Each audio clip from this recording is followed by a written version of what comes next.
Indonesia pagi, saudara, polisi menaikkan status kasus 4 anak yang ditemukan tewas di kamar kontrakan di Jagakarsa, Jakarta Selatan ke tahap penyidikan. Penyidik menduga ayah keempat korbanlah yang merencanakan aksi bunuh diri massal hingga dugaan penganiayaan. Dalam penyidikan, polisi mendapati Panca, ayah korban, berniat bunuh diri. Penyidik menemukan dugaan tindak pidana setelah olah TKP dan memeriksa 5 saksi, di antaranya keluarga ayah korban, keluarga ibu korban, dan tetangga sekitar. Untuk mengungkap penyebab kematian 4 anak, polisi telah mengotopsi keempat jenazah di Rumah Sakit Polri Kramat Jati, Jakarta Timur.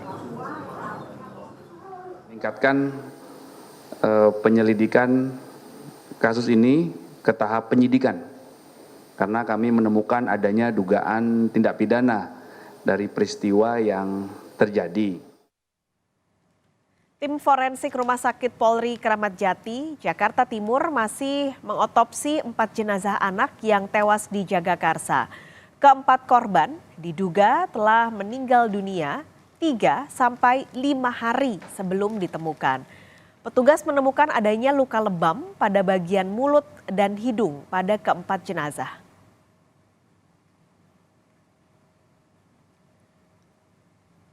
Untuk membahas lebih lengkap kasus tewasnya 4 anak ini, pagi ini Sapa Indonesia Pagi sudah bersama pakar psikologi forensik Reza Indragiri yang sudah bergabung bersama kami di studio Kompas TV. Pak Reza, selamat pagi. Pagi Mbak Pascal. Ini disayangkan karena terjadi lagi, tapi mungkin kita akan membahas lebih dalam soal kasus ini, Pak Reza. Kalau melihat dari kejadiannya, polisi mungkin sudah menaikkan ke penyidikan. Kalau Pak Reza melihatnya ini pembunuhan berencanakah? Untuk menakar apakah ini merupakan pembunuhan berencana atau tidak, memang dari sudut pandang psikologi forensik harus didedah 4 unsur. 4 unsur ini harus dipastikan ada di kepala si pelaku. Pertama, target. Dalam kasus ini targetnya tampaknya ada, yaitu pelaku sengaja atau khusus mengincar 4 orang anak itu. Yang kedua, insentif. Apa sesungguhnya yang ingin dicapai atau diperoleh oleh si pelaku dengan melancarkan aksi pembunuhan itu? Ini tampaknya bisa kita tafsirkan dari tulisan yang asumsikan dibuat oleh si pelaku, terduga pelaku, yaitu puas, bunda, dan seterusnya. Yang mengindikasikan adanya katakanlah kepuasan secara emosional, luapan emosional yang berhasil dia lakukan dengan cara menghabisi 4 orang anak tersebut. Insentif tersedia. Unsur yang ketiga yaitu sumber daya. Apa gerangan instrumen yang dipakai oleh terduga pelaku untuk menghabisi 4 orang anak itu?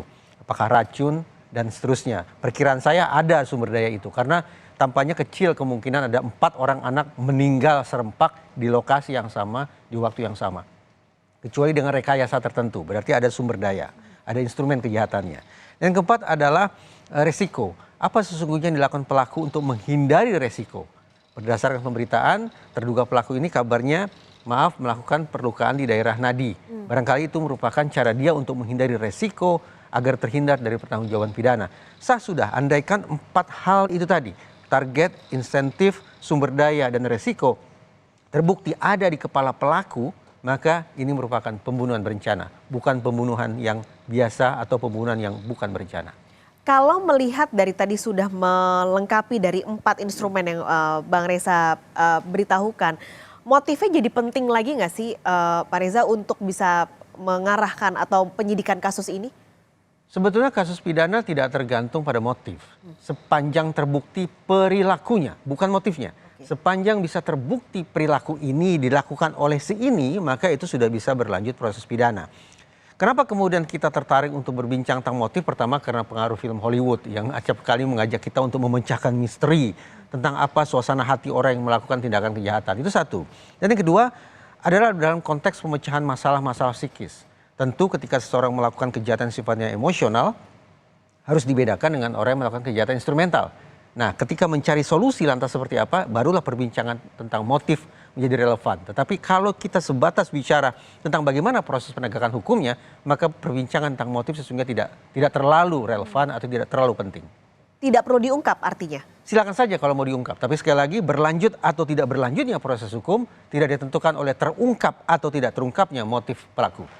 Kalau pelaku mungkin ada anggapan gitu bahwa ini dia ada depresi atau psikologi gitu, gangguan psikologi, berpengaruhkah lagi pada penyidikannya nanti? Nah, ketika nanti hakim akan menjatuhkan jenis hukuman misalnya ya, bahwa terduga pelaku nantinya berada di kursi terdakwa lalu terbukti sah dan meyakinkan melakukan pasal pembunuhan atau pembunuhan berencana, agenda berikutnya hakim akan memikirkan apa kira-kira putusan tentang hukuman yang akan dijatuhkan kepada terdakwa ini.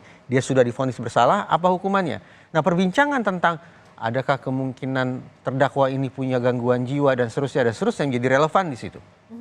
Tentu saja kita bisa bayangkan orang yang melakukan pembunuhan dalam kondisi sehat walafiat tentu akan berbeda pertimbangannya ketika pembunuhan itu dilatar belakangi karena yang bersangkutan kena misalnya depresi. Mungkin hakim akan membayangkan yang satu pantas dihukum berat sementara yang lain selisih hukumannya harus dikompensasi dengan pengobatan. Misalnya seperti itu.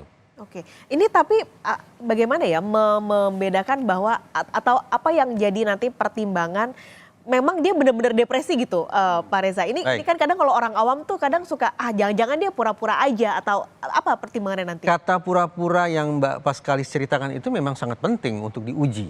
Di dalam psikologi forensik itu yang disebut sebagai malingering alias pura-pura sakit. Ada 3 jenis malingering. Pertama yang disebut sebagai full malingering. Orang yang sehat sempurna berpura-pura sakit. Ya. Koruptor yang semula sehat sempurna tiba-tiba saja menjadi orang yang penyakitan. Begitu diringkus oleh otoritas penegakan hukum. Itu full malingering. Ada yang partial malingering. Sebagian dia sakit, iya. Tetapi kemudian dia dramatisasi sedemikian rupa, gejalanya dia bikin tampak sangat kasat mata, agar apa? Agar mendapatkan peringanan hukuman. Ini partial, pura-pura sakit tapi sebagian. Yang ketiga yang paling membingungkan, yang disebut sebagai, saya lupa istilahnya, tetapi orang ini sebetulnya sakit A, tetapi dia menampilkan gejala sakit B. Ingat tidak, dalam salah satu kasus di peradilan Tipikor sekian tahun silam, ada seorang terdakwa yang mengeluh sakit perut kronis. Tapi gejala yang dia tampilkan di ruang sidang adalah dia tidak mampu berbicara. Apa hubungannya antara sakit perut kronis dengan tidak mampu berbicara? Saya jadi ingat, ini istilahnya adalah false imputation. Sakitnya A, gejalanya B yang tidak ada hubungan. Nah, kemungkinan apakah seorang pelaku betul-betul sakit atau pura-pura sakit alias malingering itu juga menjadi relevan untuk diuji, dibuktikan oleh otoritas penegakan hukum. Terdakwa atau terduga pelaku yang betul-betul sakit tentu akan menerima perlakuan yang berbeda dengan terdakwa atau terduga pelaku yang hanya pura-pura sakit. Yang dalam hal ini adalah tentu penting untuk dilakukan oleh pihak kepolisian. Terlepas dari proses hukumnya, kita acap kali salah kaprah menganggap bahwa kasus KDRT saking banyaknya dan saking dekatnya dengan rumah kita menganggap itu sebagai isu sehari-hari. Padahal sekian banyak riset menunjukkan bahwa di balik kasus KDRT, apalagi yang ekstrim, itu ternyata memang ada persoalan-persoalan mental yang tidak bisa dipandang sebelah mata. Ya. Baik terjadinya sebelum KDRT alias sebagai penyebab, ataupun masalah mental sebagai akibat KDRT. Nah, kompleksitas tentang adanya masalah-masalah mental di balik kasus KDRT ini tentu tidak boleh dikesampingkan. Yang sayang beribu sayang, tadi saya katakan, karena banyak dan ternyata terjadi di lingkungan sekitar kita anggap itu kan sebatas cekcok mulut saja. Itu kan sebatas dinamika suami istri saja. Lupa kita untuk memberikan perhatian pada hal yang jauh lebih kompleks ketimbang KDRT-nya semata, yaitu persoalan-persoalan mental yang melatar belakanginya maupun sebagai akibatnya. Ini disayangkan juga karena akhirnya yang jadi korban adalah 4 anaknya. Sangat. Yang harusnya rumah adalah tempat teraman bagi mereka, ternyata mereka menjadi korban. Kasus KDRT ini seringkali tadi saya jadi menarik untuk melihat karena kadang kita sebagai lingkungan karena tidak mau ikut campur urusan rumah tangga jadi ya sudah gitu. Tapi kita sebagai lingkungan terdekat misalnya jika terjadi seperti itu, sebagai lingkungan terdekat sebenarnya kita harus apa sih Bang Reza? Kalau kita ngeh dengan undang-undang penghapusan KDRT, semestinya kita tahu bahwa undang-undang itu mendorong kita untuk menjebol pagar tetangga ketika diyakini bahwa di tetangga di rumah sebelah ada KDRT. Sebaliknya, tetangga yang abai, warga yang tutup mata, itu justru bisa dipidana. Itu satu hal. Namun yang menjadi pertanyaan besar hari ini menurut saya bukan semata-mata pada keterpanggilan warga sekitar, tapi seberapa jauh sesungguhnya otoritas penegakan hukum punya kesanggupan untuk merespon kasus KDRT. Kita itu sudah punya undang-undang penghapusan KDRT sejak sekian tahun silam. Ini merupakan hukum yang khusus, lex specialis. Konsekuensinya, karena sudah ada peraturan perundang-undangan yang sifatnya khusus, maka otoritas penegakan hukum sudah barang tentu juga harus punya kesiapan, keterampilan yang khusus, dan pola respon yang khusus. Terkait itu, saya teringat bahwa beberapa waktu lalu, saya melakukan cermatan terhadap tingkat kecepatan respon teman-teman di Polri. Catatan saya, ternyata personil Polri sanggup untuk menunjukkan responsivitas dalam waktu 16 menit. Sejak laporan masuk, sampai langkah pertama mereka jejakkan di TKP itu butuh waktu 16 menit. Ini untuk kasus secara umum? Secara umum. Oke. Tapi saya pastikan yang saya cermati adalah situasi kritis. Yang membutuhkan respon cepat. KDRT dalam kasus ini kita yakini sebagai situasi kritis kan ya. Nah sekarang mari kita bandingkan. Kalau angka 16 menit tadi kita jadikan sebagai acuan untuk mengukur kinerja Polri pada kasus Jagakarsa, silakan dicek. Laporan masuk kapan, personil polisi pertama menjejakkan langkah pertama di TKP selang berapa menit kemudian, atau berapa jam kemudian, atau bahkan berapa hari kemudian. Ini menjadi indikasi bahwa sekali lagi, betapapun kita sudah punya hukum khusus tentang penghapusan KDRT, tapi jangan-jangan pola respon teman-teman di kepolisian masih biasa-biasa saja. Ya. Bahkan saya juga punya kekhawatiran keterampilan personil terkait penanganan kasus KDRT pun belum sungguh-sungguh diberikan kepada mereka. Konsekuensinya, maaf kata, sistem mitigasi yang semestinya bisa dijalankan oleh pihak kepolisian gagal. Ini yang terindikasi bahwa dari kasus KDRT antara suami dengan istri, beranak pinak menjadi membunuh anak. Berkembang dia jadi upaya bunuh diri. Bahwa ada kasus KDRT kemudian laporan dikirim ke polisi tapi kemudian terkesan terlambat diintervensi, responsivitasnya rendah, ini yang mengakibatkan tadi saya katakan sistem mitigasi gagal mengakibatkan munculnya tragedi-tragedi susulan. Ini yang juga sering kita baca sebenarnya di media sosial. Ketika ada orang melaporkan KDRT, respon polisi malah ya apalah gitu ya, Bang Reza. Jadi ini mungkin pembelajaran juga untuk kita masyarakat untuk mengetahui soal undang-undang penghapusan KDRT ini. Ketika kita melapor ke polisi dan respon polisi tidak sesuai gitu dengan apa yang harus mereka lakukan. Sebagai korban harus apa Bang Reza?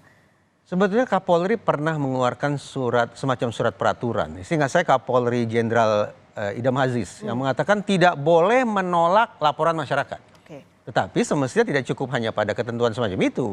Semestinya juga ada ketentuan berikutnya bahwa sekian menit, sekian jam setelah laporan diterima, personil pertama harus misalnya sudah datang ke TKP. Nah, tolok ukur yang diangkakan semacam ini, saya pikir akan memudahkan polisi untuk mengetahui persis mana yang harus mereka prioritaskan, kritis atau tidak kritis, sekaligus memberikan kesempatan kepada masyarakat untuk menilai secara objektif pula. Sesungguhnya bagaimana kinerja kepolisian ketika menangani kasus-kasus spesifik dalam hal ini adalah kasus KDRT.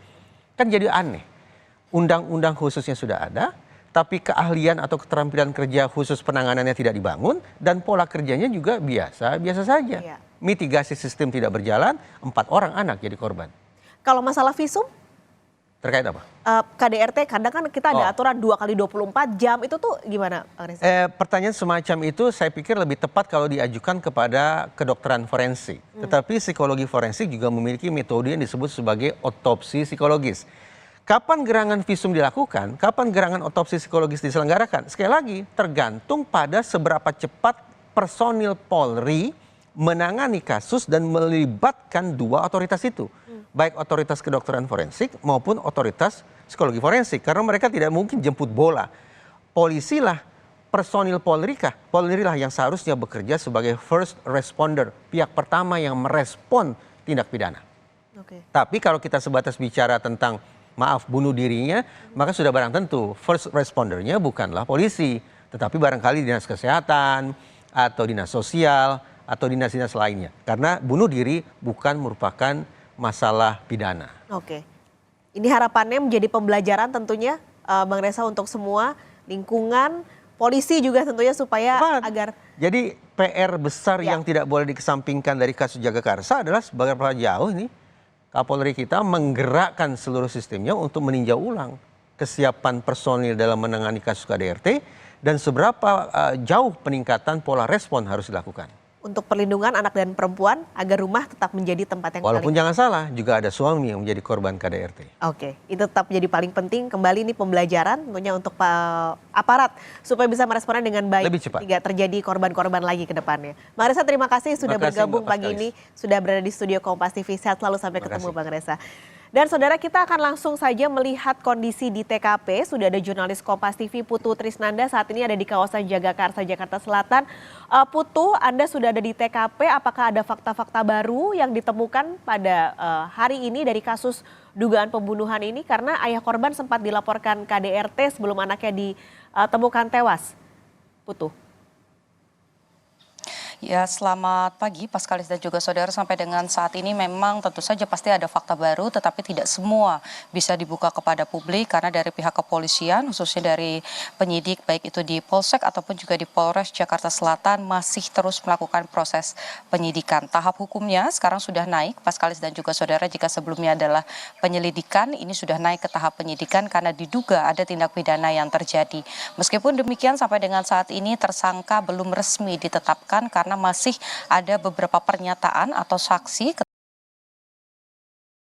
keterangan saksi yang masih belum didapatkan atau dikantongi oleh pihak kepolisian, yakni korban pertama yaitu ibu berinisial D dan juga terduga pelaku begitu ya, yang kecurigaannya ini besar terjadi pada P atau Panca yang merupakan suami dan juga ayah dari keempat jenazah anak yang ditemukan meninggal dunia atau kehilangan nyawa di kamarnya pada Rabu lalu.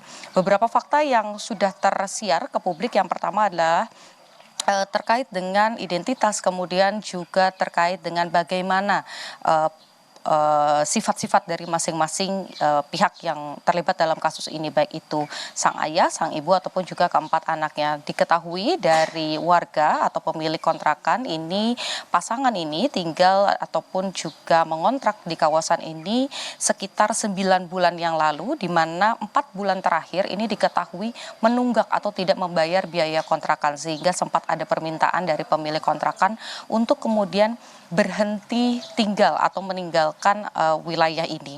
Hal ini juga yang kemudian diketahui oleh pihak kepolisian bahwa yang bekerja adalah sang istri, sementara sang suami pada informasi yang ditemukan ini sudah berhenti bekerja atau kehilangan pekerjaannya. Sebelumnya sempat bekerja swasta, kemudian sempat bekerja serabutan, dan pada saat COVID-19 melanda ini sama sekali tidak memiliki pekerjaan dan hanya sang istri yang bekerja. Menunggak 4 bulan, kemudian juga sempat diminta untuk meninggalkan kontrakan, tetapi memang sampai dengan terakhir kasus ini menyeruak begitu ya ke publik, biaya kontrakan tersebut masih belum dibayarkan. Kemudian juga yang diketahui oleh pihak kepolisian adalah temuan awal dari laboratorium dan juga tim penyidik, di mana diketahui bahwa keempat jenazah anak yang ditemukan telah kehilangan nyawa ini mengalami memar dan juga lebam pada jenazah begitu ya. Kemudian juga ada luka di bagian bibir yang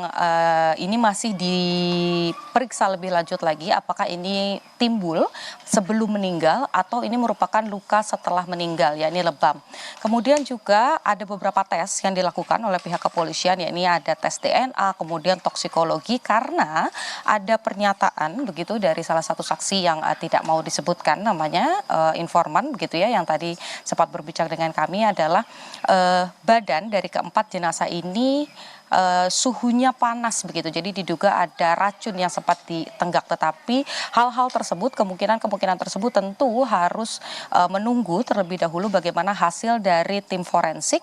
Apakah kemudian uji toksikologi ini menghasilkan zat-zat yang beracun begitu di dalam tubuhnya, kemudian apakah kekerasan-kekerasan terjadi ini juga sesuai dengan luka-luka ataupun lebam yang ada pada tubuh korban. Jadi kita masih menantikan sebab dari atau pemicu dari kematian 4 jenazah, karena sampai dengan saat ini tim forensik ini mengetahui bahwa pada kondisi jenazah, keempat jenazah ini diduga waktu kematiannya ini serentak begitu. Keempat jenazah ini meninggal serentak di waktu yang berdekatan. Dan kalau kita bicara soal sang ayah sendiri, memang sampai dengan saat ini belum bisa memberikan keterangan karena masih menjalani proses perawatan. Terakhir ditemukan dalam kondisi yang lemas, berada di kamar mandi dengan luka sayatan di bagian pergelangan tangan, sehingga memang masih memerlukan proses pemeriksaan, kemudian juga pengobatan lebih lanjut untuk kemudian akhirnya bisa dimintai keterangan. Informasi terbaru yang kami dapatkan, Paskalis dan juga saudara, hari ini rencananya pihak kepolisian ini akan meminta keterangan dari sang istri. Tapi karena memang sebelumnya pada hari kalau tidak salah pada hari Minggu atau hari Sabtu ini juga sempat dibawa ke rumah sakit karena mengalami kekerasan begitu ya, tertangkap mata, menjadi korban KDRT, juga belum bisa memberikan keterangan dan memerlukan pendampingan. Jadi kita nantikan Paskalis kira-kira apa informasi terbaru setelah ada keterangan dari sang istri dan juga keterangan dari Panca, yakni sang suami. Paskalis. Terima kasih, jurnalis Kompas TV Niputu Trisnanda melaporkan langsung dari Jagakarsa, Jakarta Selatan.